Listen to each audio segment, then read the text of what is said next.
최인철 교수님의 프레임 49페이지부터 시작합니다. 프레임은 은유다.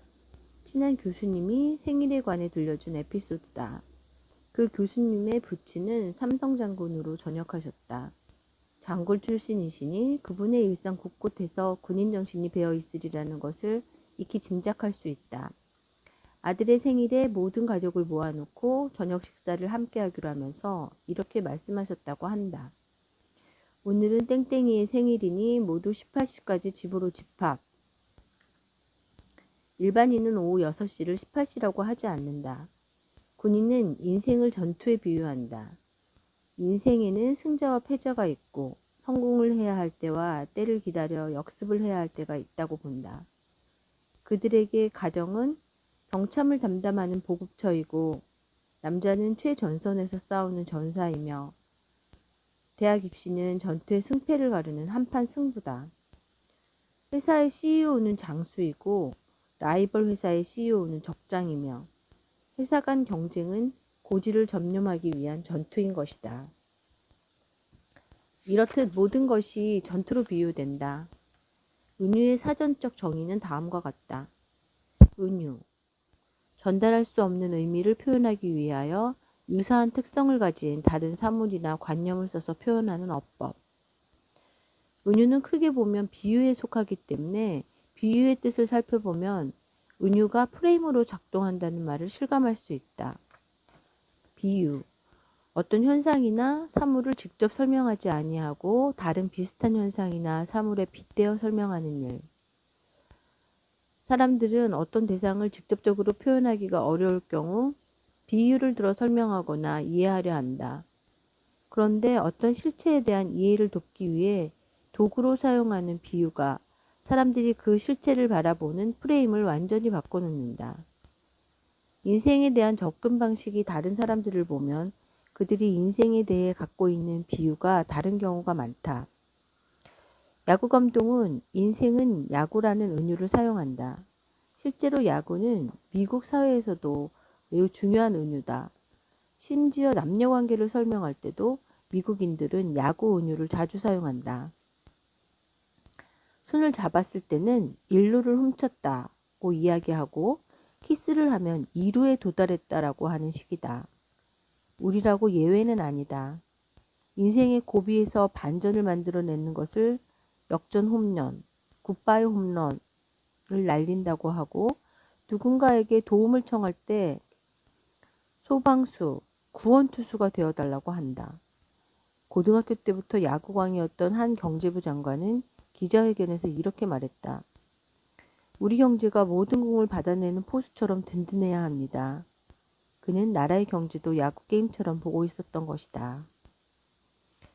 개인이나 조직이 어떤 은유를 사용하는지를 보면 그들의 프레임을 알 수 있다.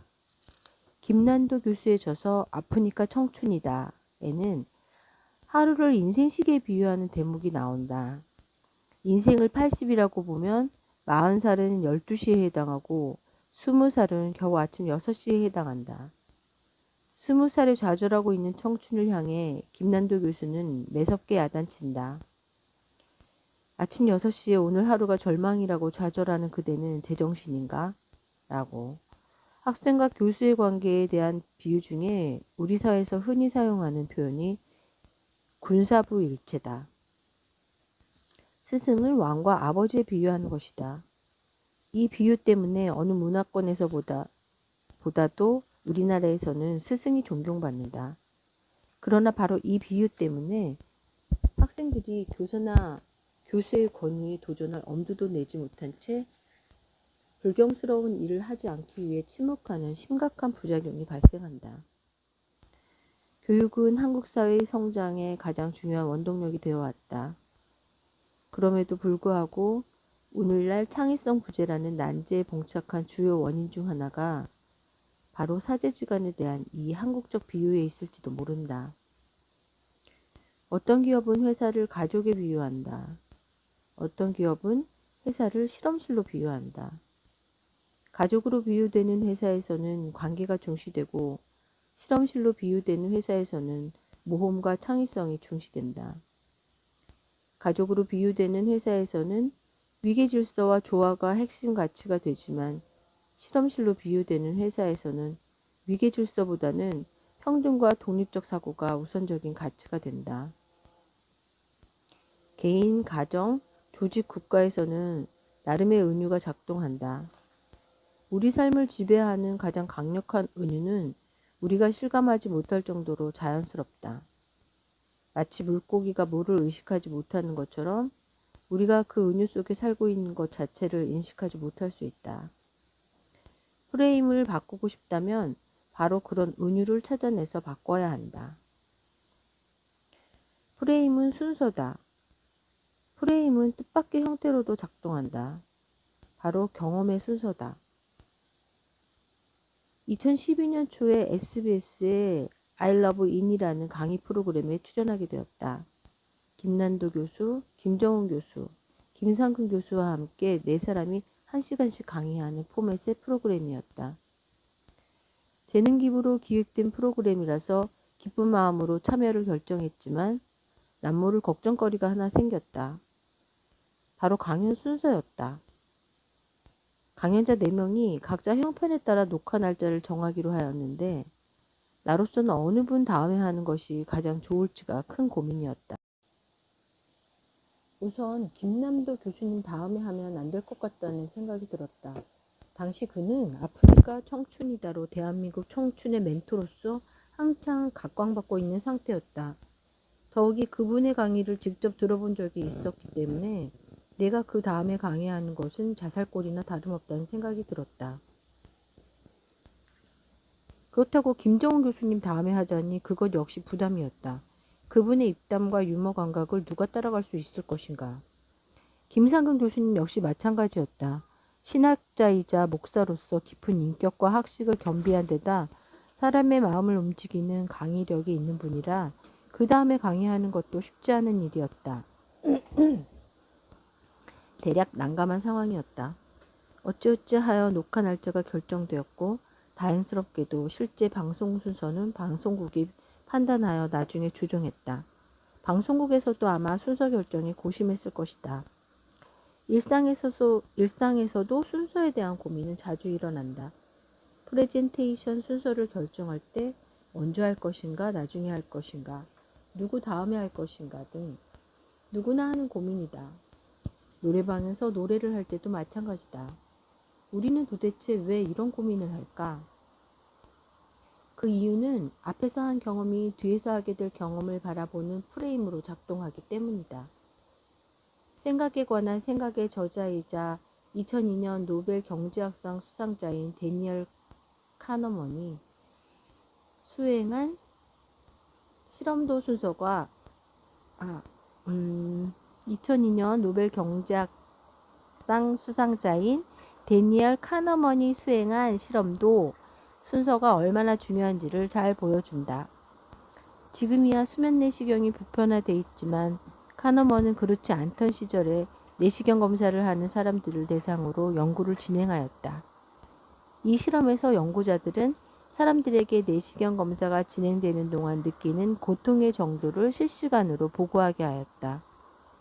고통의 정도를 나타내는 다이얼을 손에 쥐고 있다가 고통이 심해지거나 약해지면 좌우로 다이얼을 돌리게 했다.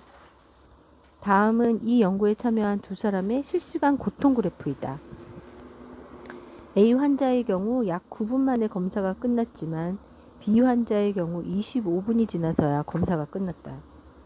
따라서 검사를 받는 동안 경험한 고통의 총량은 A 환자보다는 B 환자에게 압도적으로 많았다. 검사를 마친 후에 검사에 대한 전반적인 평가를 하게 했다. 아이러니하게도 전반적인 평가에 있어서 A 환자보다 B 환자가 더 긍정적으로 평가한 것이다.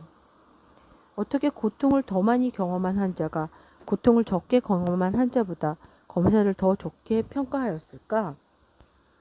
데이터를 심도 있게 분석한 끝에 연구팀은 인간의 정서적 경험에 대해 놀라운 비밀을 하나 발견하게 된다. 고통 그래프를 자세히 보면 A 환자는 검사 종료 직전에 8에서 6에 해당하는 극심한 고통을 경험하였고 그 순간 바로 검사가 종료되었다. 반면 B 환자는 중간에 8일 정도의 큰 고통을 경험했으나 그 이후에 조금씩 고통이 줄기 시작하여 6, 5, 3, 2의 고통을 경험한 후 천천히 검사가 종료되었다. 앞에서 지적한 순서의 프레임의 원리를 생각해보면 비환자는 8이나 6의 고통을 당한 후에 경험한 3의 고통과 마지막 순간 2의 고통을 고통이 아니라 고통으로부터의 해방으로 느꼈을 가능성이 높다. 이전에 워낙 강한 고통을 경험했기 때문에 3이나 2 정도의 고통은 오히려 편안함으로 다가왔던 것이다.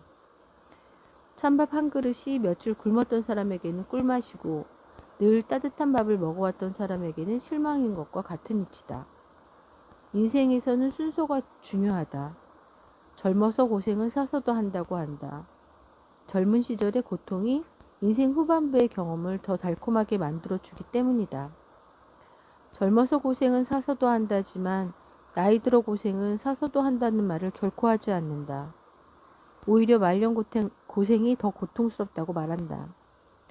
젊은 시절의 좋은 경험이 프레임으로 작동하여 말년의 고통을 더 극심하게 만들기 때문이다. 우리의 하루를 마음대로 설계할 수 있다면 경험의 순서를 현명하게 디자인할 필요가 있다. 만일 안 좋은 일과 좋은 일을 하나씩 경험할 수 있다면 무엇을 먼저 경험하겠는가? 대체로 안 좋은 일을 먼저 경험하는 것이 낫다. 안 좋은 일 다음에 경험하는 좋은 일은 더 달콤하게 느껴질 뿐 아니라 뒤에 경험한 좋은 일이 앞에서 경험한 안 좋은 일을 긍정적으로 재해석하게 해주기 때문이다. 물론 드물게는 좋은 일을 먼저 경험하고 그 즐거움을 이용해 이후 발생하는 고통을 이겨내려는 노력도 효과가 있다. TV가 프레임이다. 인간의 뇌는 신체 사이즈에 비해 다른 동물의 뇌보다 유독 크다. 특히 뇌의 앞부분, 전전두엽이라고 불리는 그 부분이 그렇다. 왜 인간에게는 유독 큰 전전두엽이 있을까? 여기에는 몇 가지 그럴듯한 설명이 있다. 하나는 복잡한 사회생활을 잘하기 위해서라는 설명이다. 사람들과 잘 어울리기 위해서는 그들이 뭘 원하는지 민감하게 알아차려야 하고 그에 맞추어 자신의 사고와 행동을 조정해야 한다. 이런 정교하고 복잡한 사회적 기능을 담당하기 위해 인간의 뇌가 커졌다는 것이 첫 번째 설명이다. 또 다른 설명은 인간이 수많은 멘탈 시뮬레이션을 하기 위해서 큰 뇌가 필요하다는 것이다. 우리는 하루에도 수많은 선택의 순간에 직면한다. 무엇을 먹을까, 무엇을 볼까, 무엇을 구매할까와 같은 일상적 선택에서부터 어떤 직업을 가질까, 누구와 사귈까, 아이를 몇 명이나 낳을까 등 인생사적 선택에 이르기까지 인간이 내려야 하는 선택은 헤아릴 수 없이 많다. 이런 선택의 홍수 속에서 후회 없는 선택을 하기 위한 좋은 방법은 모든 대안을 직접 경험해 보는 것이다. 그러나 이는 비현실적인 데다 때로는 비윤리적이기도 하다. 마음에 드는 사람과 모두 결혼해 보고 그 중에 한 사람을 택할 수는 없는 노릇이다. 그래서 인간에게는 시뮬레이션이 필요하다. 이걸 먹으면 어떨까?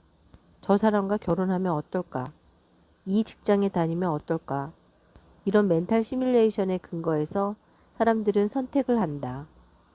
즉, 이 모든 시뮬레이션을 담당하기 위해서 큰 뇌가 필요하다는 것이 두 번째 설명이다.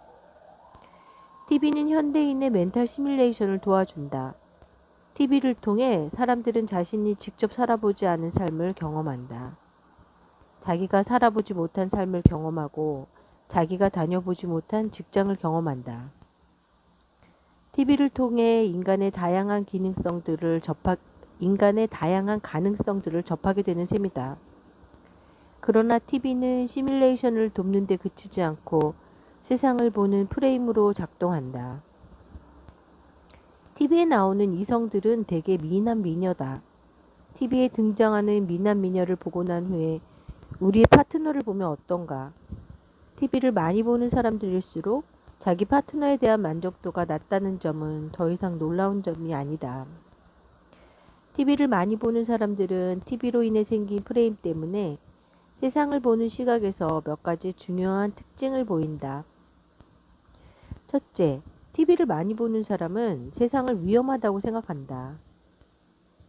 둘째, TV를 많이 보는 사람들은 사람을 덜 신뢰한다. 셋째, TV를 많이 보는 사람일수록 세상에 대한 음모론적 시각을 찾기 쉽다.